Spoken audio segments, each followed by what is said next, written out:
Classes in session. Hey everybody, and welcome to Unlearn 16 Classes in Session. Guys, I brought you on the road with me.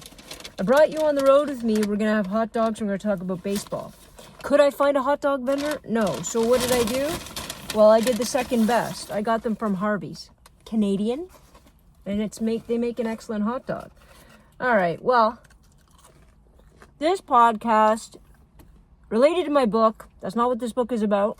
But it's related to probably one of the most pivotal, Harvey's hot dog, moments in my life. And that is when I learned and I started to play baseball. Now, here's the funny part. Please stand by. I have to adjust the camera. Here's the funny part.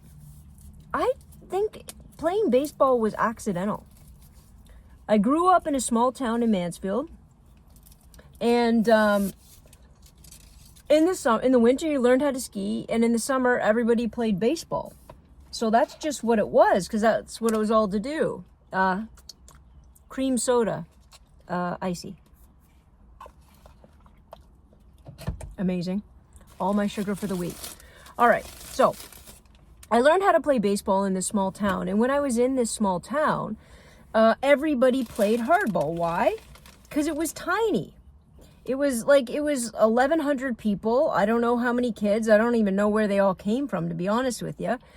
And we all played on the same baseball team. There was something equitable about it out of necessity. I didn't even think about that until right this minute. Think about that sentence. There was something about it that was equitable due to necessity. Harvey's does an excellent hot dog. Not sponsored. All right. What does that mean? Well, sometimes changes in society, actually, I kind of think all the time, big changes in society happen out of the necessity for that change. Not because anybody was looking for big social advancements or massive changes within the world, but because in that moment, we needed it. In that moment, at the end of the day, it couldn't just be an all-boys team. Guess why? Because there wasn't enough. They needed the girls to play. It kind of reminds me of the movie League of Their Own, because it was based on a true story. I mean, I don't think Madonna played in real life, but nonetheless. In League of Their Own, it takes place during World War II, and all of the guys are off at war. They've all been conscripted, so there's no Major League Baseball. So what do they do in order to make money? Well, they create a women's baseball team. And this women's baseball team initially gets made fun of and all of these things, and then it pushes for social change when they start to understand that these women were excellent ball players. But the funny part is, it wasn't done to give women a chance. It was done because women were the only people there to be able to fill that slot to make them money. Equity out of necessity. So, am I comparing my Little League practices and baseball games to League of Their Own? Yeah, I am. Without that Little League, we don't get to there. So, here's what happened. That was a weird tasting onion ring. All right.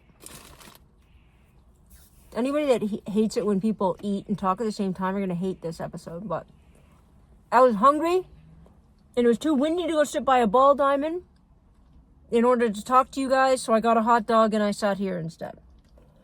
All right, so I'm a kid and I learned how to play baseball. And when I'm playing baseball in this small little town and I, get pretty good at it, I realized A, I'm good at it. B, it's something I want to continue to do when I move. So I played from grades 3 to grade 6 in Mansfield, Ontario. For those who are like, oh my God, there's a Mansfield in my hometown. Different Mansfield. And in Mansfield, again, very equitable. Out of that kind of necessity because it was a small town. So we played against all these different clubs or, little tiny towns all over the place, like Everett and Alliston or whatever. And when I was done and we were going to move, we moved to Oshawa.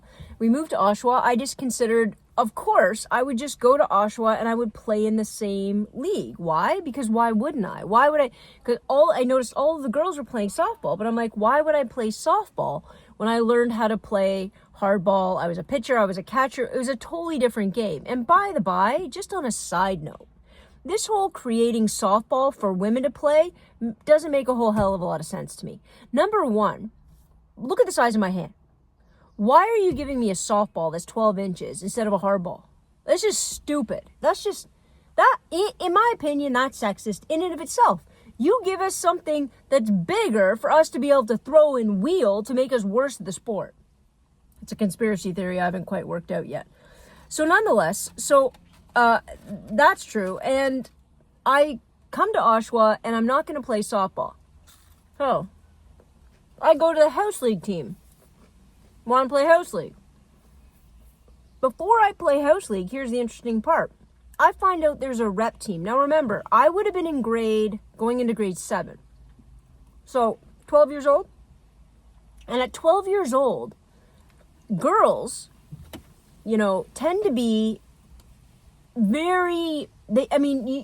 able to compete with the boys on lots of levels. Not that please, there's lots of women I know now who compete with the boys, but at 12 years old, it's there's still an even playing field. So I hear about this rep team in Oshawa, the Legion. So I'm gonna go play. I'm gonna go try out with this rep team. Only girl, obviously. But in all fairness, I was awesome. I was pitching awesome, throwing guys out at second base, just like straight dingers to the outfield. I was doing fantastically, and I kept making it past each thing. And on the very last round or whatever, the coach comes to my mom and says, listen, here's the truth. Joanna is the best player. She should be on the team. However, we travel all the time. We don't have a female coach. We don't have female locker rooms. We don't have female rooms. Who's she gonna, if she has to stay by herself in a hotel room, that's gonna cost more, and there's nobody there to, kind of take care of whatever it is that she'd need. Now, we can't facilitate it. We don't have the staff to facilitate it. And my mom explains that to me. Now you gotta remember, this is I don't know what year this was. 86? 87? And my mom kind of goes, I get it. My mom couldn't go with me to all those tournaments. If she could have, that would have been maybe a bit different. I could have got changed in the car. But here's the thing. I was good. I wasn't listen, if I was striking people left, right, and center, they would have found the money. But at the end of the day, there were enough, I was better than some of the guys, but not by amounts. And there were enough guys, they didn't need me. They didn't need to change. They didn't need to adjust. They didn't need to transform the league in the way that they did it at all. So they say to my mom, we can't take her. We're really sorry, but there's a house league team. Now, here's the funny part. We just said, okay. Because in that era, could you imagine saying okay to that kind of garbage now? But in that era, what are you going to do? How are you supposed to change it, right? It was already this huge step that they let me compete. It was always this huge step that they said, well, she's good enough, but we just can't take her. Those already felt like monumental steps.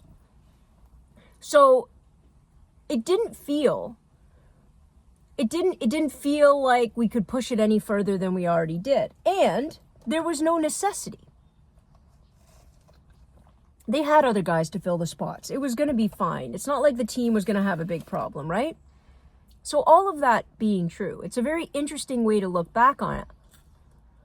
And by the time I go to a house league team, shockingly, when I moved to Whitby, nobody wants me. There's softball over there. We're like, whoa.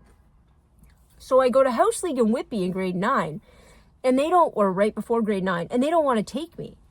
And so we have to convince the league that I will try out for house league. And if I'm not good enough, they can tell me to piss off. And if I'm good enough, then they can take me.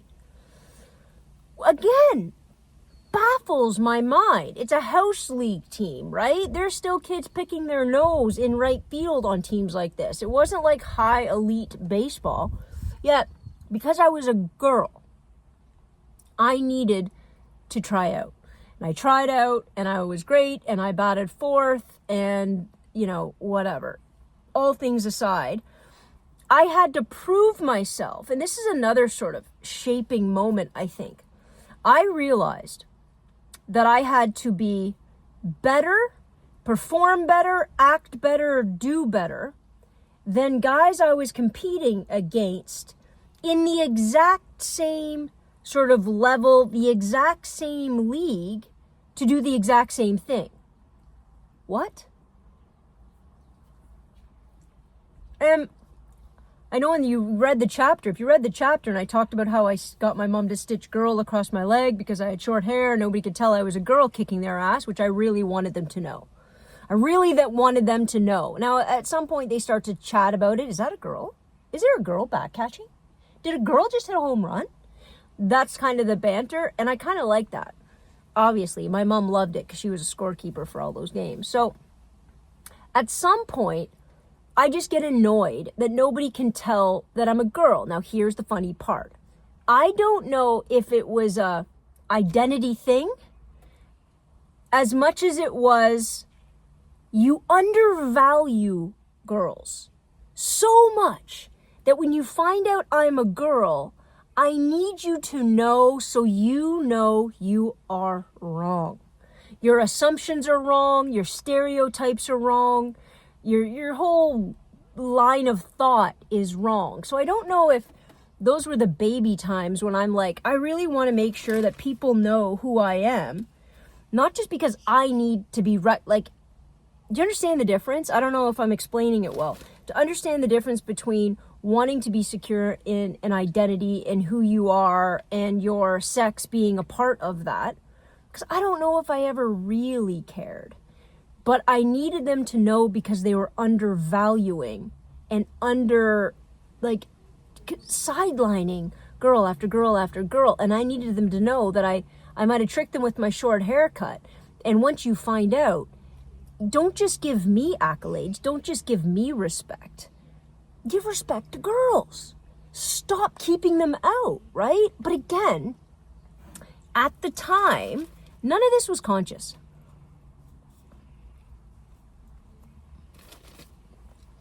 None of it was, I wasn't self-aware at 14. I don't even know if I consider myself a feminist at 14. I just knew what I liked to do and I wanted to do it. Wanted people to get the hell out of my way who said that I couldn't do it. That's it. But I don't think I had it wrapped in my head about that I shouldn't do it or that I couldn't do it.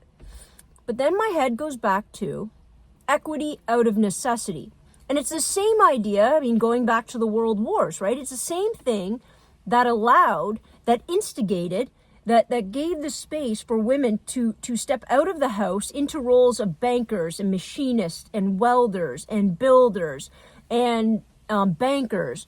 And we stepped into these roles and we did them incredibly well in a time of necessity. After World War I, we kind of handed it all back and we went back into the kitchen for the most part. After World War II, women are like, what? Well, if we can do everything, how have you been keeping us out for so long? How have you been telling us what our place is for so long? And again, equity driven by necessity. Same with the right to vote. A lot of people, I know it's turning into a history class, but I can't help myself. I'm a history teacher, guys. Right to vote. You think the right to vote was given to be nice? To be fair? To be equitable? In Canada, women's right to vote was given in order to help Borden, our prime minister at the time, pass a conscription law because he promised he wasn't going to conscript anybody. So he wanted to have a referendum. He wanted to have another vote in the Military Service Act. I can't remember, Selective Service Act. and he wanted to have a vote. And what he did is he gave women the right to vote in place of their husband, brother, father. Equity out of necessity. And that was used to manipulate. That was used because if you don't conscript, then all of your family that you're voting for that is stuck overseas, well, they're never coming home because you're not getting more guys to sign up. We're not forcing more guys to sign up. And again, that sort of then translates into a woman's right to vote. So all of these moments that we've had in our lives where we think it is about a time, it's a social justice moment, it usually comes down to we give it a little bit of equity due to necessity. I'm even going to say that, and this is going to blow people's minds, I'm even going to say that about the Civil War in the United States. Wait for it. I'll bring it back to my book in a second, guys. Just sit down and enjoy it. Think about it. People talk about the Emancipation Proclamation Act of 1863 like Lincoln wanted to free all the slaves. That is not what the Emancipation Proclamation did. The Emancipation Proclamation Act... Ooh, motorcycles. The Emancipation Proclamation Act wanted to release... Please stand by. Beside me, as I'm talking in my car, two very loud motorcycles just want to sit right beside my open window and chat. Now, I could think this is directed toward me, or I could just think that they have absolutely no idea of any space around them, and now they're going to pass off. All right. Fascinating. Absolutely fascinating. Nonetheless, Emancipation Proclamation Act of 1863. Here's how it works. Oh, that was really cute. I think one guy was dropping off his friend at his house. Now he's parking his bike. That's what that was. One old guy dropped another old guy off like they were riding bikes together and dropped him off. And now he's parking his bike going inside. That's so nice. Okay. So Emancipation Proclamation Act of 1863 doesn't free all the slaves. It frees slaves in areas of rebellion, which means the South, because the South was rebelling, as long as they fought for the Union. Take that in for a second. It freed the slaves in areas of rebellion, as long as the freed slave fought for the Union. Equity based on necessity. One of Lincoln's famous lines, and one of the lines that I think is probably one of my most used out of historical text is, I'd like to have God on my side, but I must have Kentucky. Equity based on necessity, meaning he didn't free all the slaves on the front end. Why? Because there were border states like Maryland and Kentucky fighting on the side of the Union. You want proof that that war wasn't initially just designed to fight and eradicate slavery? Understand that Maryland and Kentucky, both slave states, fought on the side of the Union. I digress. Necessity, equity based on necessity. So we go back to my baseball days, right?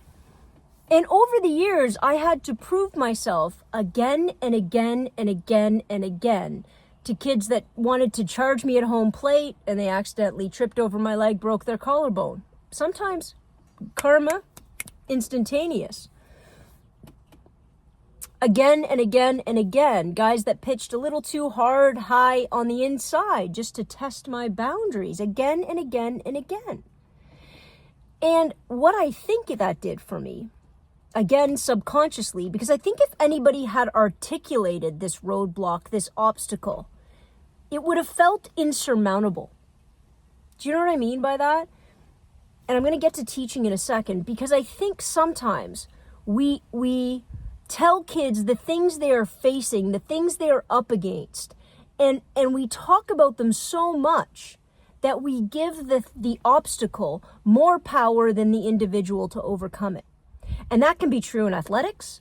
That can be true in academics. That can be true with learning disabilities or different learning abilities. That can be true in your workplace. That can be true with the money that you make.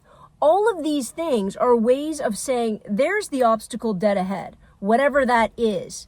And whether it's because of, discrimination and oppression, whether that's because of stereotype, whether that's an economic barrier, whether that's a socially constructed barrier, whatever the reason is, that thing has a lot of power.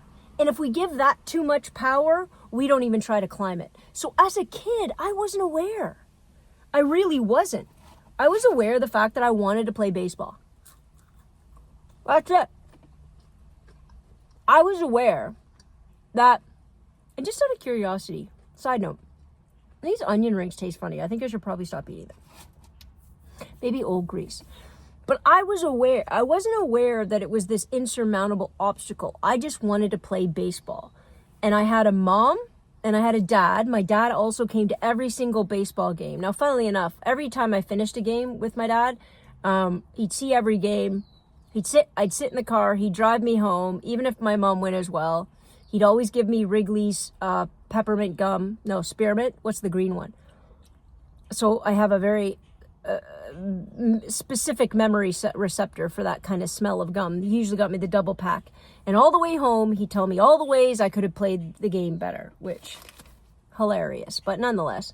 So when I was playing baseball, all I could think of was being a good baseball player and playing with the people I was playing with. I didn't think about it being an insurmountable obstacle.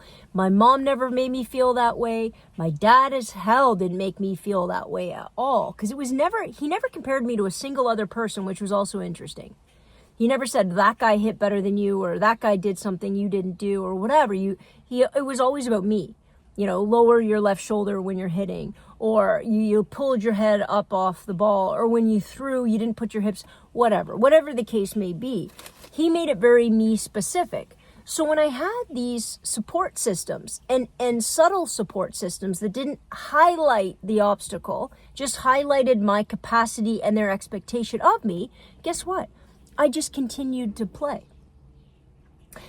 And then I started thinking about how we have to face and how kids today in the classroom, whether it be athletics, because I am a coach, or whether it be in the classroom, and how kids face obstacle after obstacle. You can't not, okay? I faced one because of my sex, because I was a girl playing baseball. But you can't not face those obstacles. But if you put so much power in the obstacle itself and you make it impenetrable, you make it impossible to overcome, these kids will just put down the bat, put down the ball, and go home. Why would they even try? Now, I do think when it comes to the world of academics, kids can face bigger obstacles, let's say, than the levels of sexism I faced within baseball. But let's not undervalue, before we get to the academic limitations, our education system has historically been racist, sexist, classist, right? There are these external factors. We call on boys more, girls fit the system more, guys have ADHD more, so we kick them out of class. If you're working a part-time job, you get lower marks, but yet you still are putting in the same effort. Nobody's gauging all of those differences, right? So all of those affect a kid before they can even decide, before they can even see what their math mark would have been, right?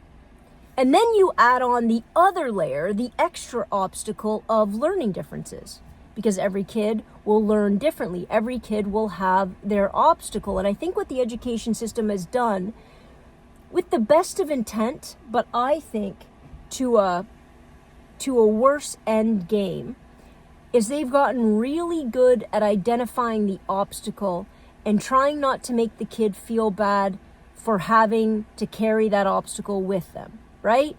Let's say they find out you're dyslexic, okay? I think our educational system's done a lot better at saying and having tests and pointing out, okay, that's your thing. You have that thing. he's going out with his friends some more. But what they also want to point out, they have that thing, but what they also want to point out is all these different modifications we can make to curriculum in the classroom to not make you feel bad about your thing, about your limitation, right? We don't want to make you feel bad about dyslexia. I'm with them. I don't want anybody to feel bad about the things that they need to overcome. Here's my problem. I don't think a lot of educational systems, and some of this, well, most of it has nothing to do with the teachers in the classroom. It has to do with throwing 35 kids in a public school classroom and expecting them to teach to 10 different IEPs, individual education plans. I think the problem is, instead of figuring out ways for them to overcome, we figured out ways to modify the curriculum so they never have to climb the wall at all. There I have a problem. I have a huge problem with identifying an obstacle and then telling the kid it's impenetrable, or the adult, or the baseball player. There I have an issue. All these kids have obstacles, I promise you. Some of them are in phys ed, some of them are in math, some of them in art, some of them in music. It doesn't really matter. I am tone deaf. If you put me in a singing class, I don't have the chops. Do you understand? I just don't have it. It's something that I can't hear. Does that mean I shouldn't sing? Maybe not too loudly. I understand that. Does that mean I shouldn't sing? Does that mean that the person that can sing should be undervalued and I should just give it the college try? But in math class, the kid that can just do math, they get the 98, and the kid that doesn't understand it, that can't see it, that can't understand it, that doesn't have that innate capacity, and they get a 52. Are they supposed to feel like crap for the rest of their days? Because the kid that doesn't sing, it's like, oh, well, you don't sing. You see my problem? We put all the emphasis on specific aspects of the education system and the core courses, English, math, science, maybe history, possibly, right? But if you're good at English, math, and science, you can write your own ticket. Everybody thinks you're a genius. We don't care if you can't make a free throw shot. We don't care if you can't draw a portrait. We don't care if you can't write a composition or sing in key. We don't care about any of those things because we've decided that those attributes, that those skills don't have the same value as doing a quadratic equation. I am not here to minimize the value of a quadratic equation. I am here to escalate the value of all those other things I just spoke about. And I'm also here to say that I think students should have to be more holistic learners. How about for a minute, because I get math and I can get my 90 pretty easily, and the kid that's sitting beside me struggling to get a 52 and feels like garbage about himself, that same kid should sit in a music class with me, and as they belt out perfect, harmonies, and I struggle, we can see no one is perfect. Everybody struggles. Everybody has obstacles. It is our job to try to overcome them. And I'll go you one step further, possibly our job in that classroom as teachers and as students to help each other climb over, to help each other get over the obstacle. Because if we don't do that, if we don't push each other, number one, we only elevate certain types of people in this world. And number one, that's objectively absolutely wrong, short-sighted, limited, embarrassing. So what we need to do is understand and name. What is your obstacle? Music. What is your obstacle? Gym. What is your obstacle? Math. What is your obstacle? Reading. Cool. Let's put them all on the table. Let's tackle them together. Let's understand that the obstacle doesn't get to define you, that the limitation doesn't get to define you. And I'll tell you this, the point about having different learning styles and learning plans within the classroom, the point of having a diversity of thought and teaching styles in the classroom is it should be equity based on necessity. Why? Because what I promise you, If we leave those kids behind, and we're seeing this happen in real time right now, if we leave those kids behind, the kids that couldn't get over the obstacle because we didn't identify equity within the classroom in order to reach them and help them, if we don't identify that and we don't help them, the entire society begins to shake. It begins to falter. It is limited.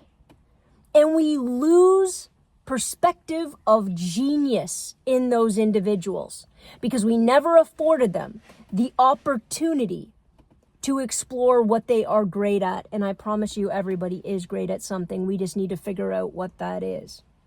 So open the doors. We need equity. We need it. It is necessary. It is how we build a holistic, strong, powerful society.